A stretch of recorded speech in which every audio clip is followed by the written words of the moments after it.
got distracted.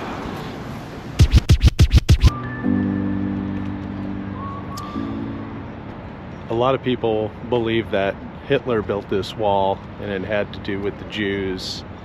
And if you thought that, that's okay.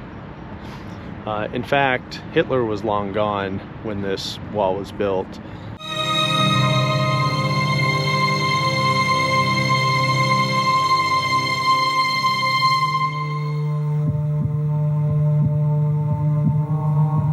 So, if you don't already know why, right now you are likely asking yourself, why?